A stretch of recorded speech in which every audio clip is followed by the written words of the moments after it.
welcome back. Another month has come and gone, so this is the time where I talk about the books that I absolutely loved in the month. These are my 5 out of 5s.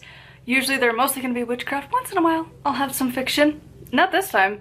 I think this is the shortest ever yet. Not that we've had a lot. I think this is like the 3rd month, but like, truly, what do you mean I don't have that many? Because like, jeez. So yeah, all of the books that I read this month, I think the average was a 4-star. Because like, there's a lot where it's like, but only 2. Wow, yep, 2. 2 was the only one that, yeah, out of all of the books I read this month, which was a lot. Again, I usually end up, on average, reading 5 to 7 books a week. And so out of all of that, 2 that we're going to talk about today. You may or may not hear it. My dog has decided right now is a great time to drink her entire bowl of water, so just ambiance in the background. So the first book is Italian Folk Magic.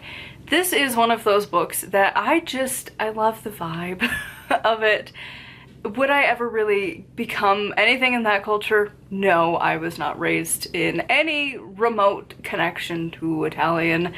Other than we have a couple random little branches within the family tree that have some variation of that sort of ancestry, but for the most part, not our lived regular day-to-day experience. We don't have that culture, but it is one I love. Whether it is traditional, like Italian, or if it's American Italian. I know I got a comment that was like, they're different, and I'm like, that's okay. It's fine. Because it's sort of like if you're Mexican or American Mexican, it's going to be a little different, especially if you grew up here. America used to be known as the melting pot, and it was a great thing. We would have all of these cultures, and it would evolve and change, and it was wonderful. It was probably for like 5 seconds where people kind of was digging that, and I'm sure it was still racist to somebody at some point, because great US of A, but I realize it's not probably traditional Italian, but also the ones that I have seen of people who are Italian, it tends to match their, whether they were raised there or their direct like parents were, like the culture tends to kind of have a similar vibe.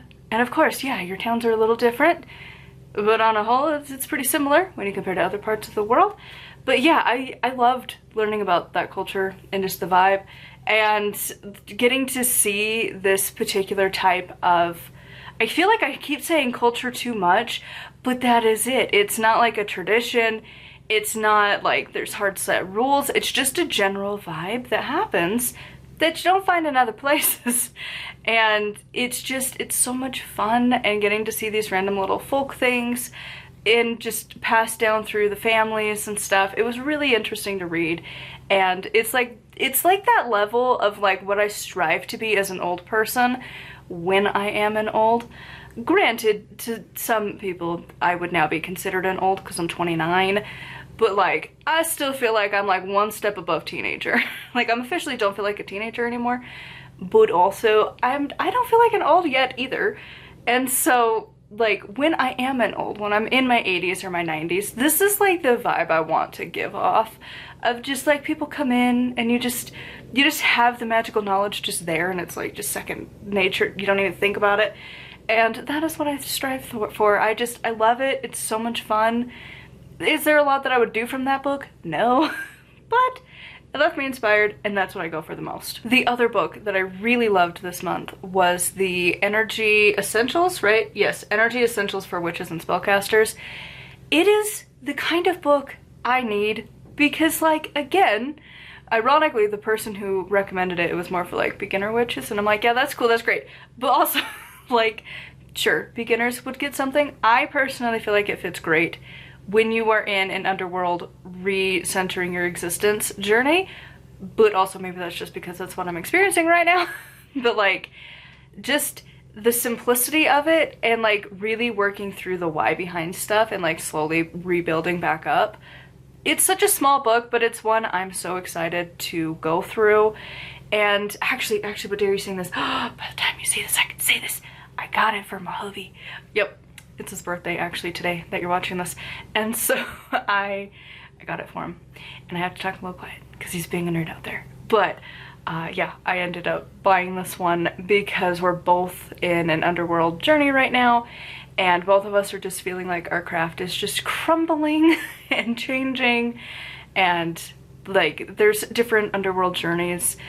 Sometimes it's not everything gets torn down to shreds, but for both of us it's very much reevaluating like our craft in particular, and you know, like just looking through what we need to change, what's working, what's not, what we're doing just because it was in a book and what you're supposed to do, stuff like that. And this book is like the pinnacle of dealing with it. That is it for my favorite books of this month. I know there really wasn't that much, but here we are. So I would love to know your favorites in the comments down below. A huge thank you to my patrons. If you'd like to support me and get access to exclusive content such as chit-chatting about my underworld experience, it is down below. And of course, until next time, thank you so much for watching, and blessed be.